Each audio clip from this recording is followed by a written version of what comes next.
જામનગર બાદ જામજોધપુર તાલુકામાં છેતરપિંડીનો મામલો માલધારીઓ સાથે આચરવામાં આવી છે છેતરપિંડી માહી ડેરી બીએમસી કર્મચારીઓ દ્વારા ભ્રષ્ટાચારનો આક્ષેપ ફેટ અને બજારમાં આચરવામાં આવતું હતું કૌભાંડ કબરકા અને લાલવાડા ગામમાં ડમી ખેડૂતો કરાયા ઉભા ડમી ખેડૂતો ઉભા કરી મોટી રકમ હાજર કરી જવાનું કારસ્તાન છેલ્લા 2 વર્ષથી 4 કરોડ રૂપિયાના ભ્રષ્ટાચારનો આક્ષેપ છે તો ખેડૂતોએ મામલતદારને આવેદનપત્ર પાઠવી તપાસની માંગ કરી છે દૂધ ઉત્પાદક સહયોગ અને વિકાસ મંડળના આગેવાનોની રજૂઆત થોડીક માહિતી મળી હતી કે ભાઈ જામજોધપુર વિસ્તારમાં માહી ડેરીનું બીએમસી છે ત્યાં એક મસ્ત મોટું કૌભાંડ થયેલું છે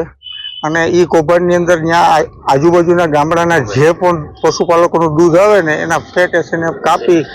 અને બીજા 2 ગામની અંદર ડમી કોડ ઊભા કરી અને એની અંદર વધારાનું પેમેન્ટ નાખી અને બારોબાર ઉઠાવી અને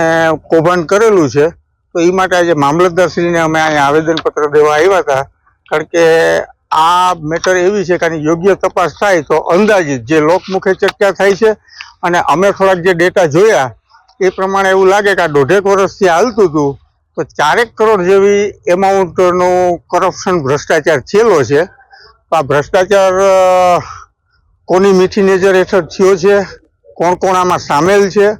આ બાબતની યોગ્ય તપાસ થવી જોઈએ સરકાર આની માટે ધ્યાન દે અમે માલધારી સારું જ દઈએ દોઈએ એવું જ દઈએ જેવું નીકળે માલમાંથી